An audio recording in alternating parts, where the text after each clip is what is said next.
En uso del tiempo, el interbloque Provincias Unidas. Tiene la palabra el diputado por la provincia de Río Negro, Domingo Agustín. Muchas gracias, señor presidente. En primer lugar, voy a adelantar el voto positivo del interbloque Provincias Unidas a la operación de crédito público con el Fondo Monetario Internacional que se va a utilizar para refinanciar la deuda que nuestro país asumió en el 2018 con ese organismo a través de un acuerdo stand-by.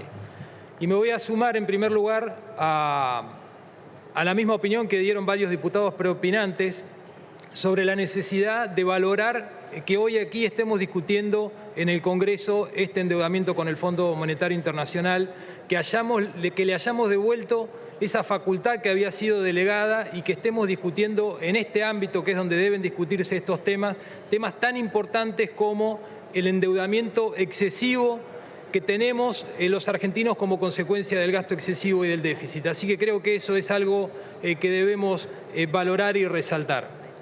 Si hace 2 años no se hubiera votado la Ley de Sostenibilidad de la Deuda, no podríamos habernos dado la discusión que nos dimos en estos 3 o 4 días y no podríamos estar acá hoy sesionando, donde claramente discutimos 2 partes, ¿no?, de este endeudamiento. Por un lado, las condiciones financieras en las cuales se quería o el gobierno quiere refinanciar esa deuda, y por otro lado, las metas fiscales, los compromisos asumidos con el acreedor, el plan económico, el plan de gobierno, en definitiva, cómo debemos rendirle cuenta a ese acreedor para que él se pueda asegurar que va a cobrar. A lo mismo que hace cualquier acreedor, explicar cómo vamos a devolver lo que estamos pidiendo.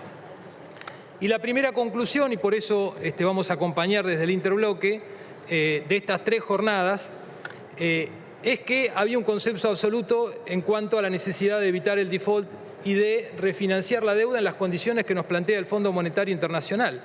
¿Quién en su sano juicio se puede oponer a acceder a refinanciación en las condiciones que nos ofrece el fondo, que son a tasas de interés mucho más bajas que las del mercado, que son con un plazo de gracia de 4 años y medio para comenzar a pagar, que es en un plazo de 10 años? La verdad es que nadie podría oponerse a eso o priorizar el default en lugar de este acuerdo o de estos términos financieros. Ahora, cuando nos adentramos en la incómoda discusión de esa segunda parte, la parte de los compromisos que tenemos que asumir, del plan económico y la cantidad de medidas que hay detrás de ese plan económico, de esas medidas que tenemos que tomar para que esa deuda sea pagable, y si pensamos además si era materialmente posible discutir todo eso en una única sesión y si correspondía en realidad discutir eso aquí en el Congreso. ¿Cómo hacer eso? Además, con el condimento de cuál era el acreedor, ¿no? ¿Cómo hacerlo sin caer en el camino fácil e hipócrita de ponernos en demagogos y comenzar a hablar del horror que nos genera, por ejemplo, ceder soberanía, del horror que nos genera que un tercero nos tenga que explicar cómo administrarnos, o de lo poco y nada que nos gusta que otras naciones interfieran en nuestros asuntos? Entonces, ya vemos que la complejidad de ponernos a discutir esa cantidad de temas que son tan complejos y que describen perfectamente los problemas económicos históricos que tiene nuestro país, era imposible. No así, como lo dije anteriormente, las condiciones financieras. Pero sí creo que debemos rescatar de esa discusión y de este espacio de debate que nos dimos en estos 3 o 4 días, de que muchas de esas medidas sí deberían volver aquí al Congreso en forma individual a discutirse. Deberíamos sí seguir el ejemplo que tomamos con la deuda, con devolverle la facultad al Congreso para discutir un endeudamiento con el fondo, para discutir muchas de esas medidas que son las que usualmente decimos 3, 4, 5 puntos en los que debemos ponernos de acuerdo. Bueno, el ámbito para ponernos de acuerdo es aquí en el Congreso. La refinanciación, no hay duda, será necesaria porque no están los dólares para pagar al vencimiento y de otra forma entraríamos en default y eso sin duda sería el peor escenario. Ahora, claramente esa es una condición necesaria para salir adelante, pero no es suficiente. De ninguna manera aprobar esta operación de crédito público puede ser un cheque en blanco para el gobierno. Tenemos que aprender, decía, de la experiencia de esta devolución de facultades al Congreso y traer aquí la discusión de las medidas más importantes. El acuerdo que presentó el gobierno enumera muy bien cuáles son los puntos.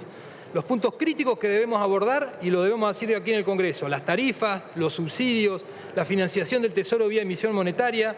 En otras palabras, siempre caemos en lo mismo: es el gasto desmedido del Estado Nacional. Nadie ya pone en duda que la prudencia macroeconómica y el orden de las cuentas públicas son cuestiones de primer orden para nuestra República, para encauzar una economía que tiene serias dificultades.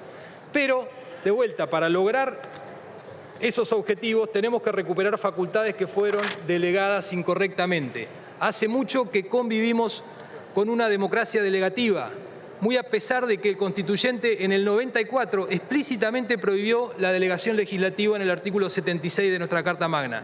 Tan es así que el acuerdo que hoy nos convoca se origina en un empréstito decidido por funcionarios del Poder Ejecutivo.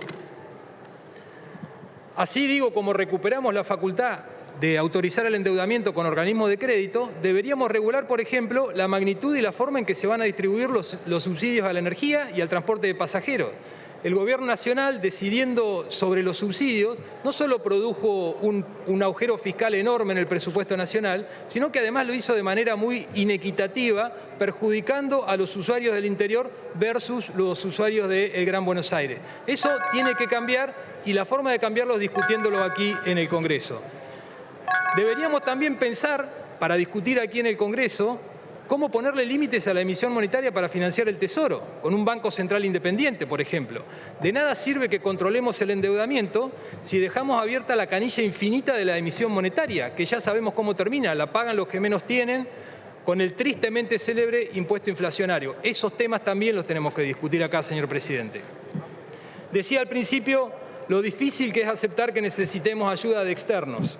Y por eso es que me hago las siguientes preguntas. ¿Por qué en nuestra nación de manera recurrente tenemos que enfrentarnos a este tipo de situaciones que derivan de vivir sobreendeudados? ¿Por qué esta situación nos lleva siempre a que tenemos que aceptar que un tercero nos tiene que explicar cómo administrarnos, que nos venga a monitorear, a chequear cómo hacemos las cosas, como si fuéramos pacientes en recuperación? Y para responder estas preguntas, señor presidente, quisiera citar al filósofo Immanuel Kant, que en el año 1734, en un breve ensayo que lleva como título ¿Qué es la ilustración?, comienza con una definición directa de la ilustración: es la salida del hombre de su minoría de edad, de la cual él mismo es culpable.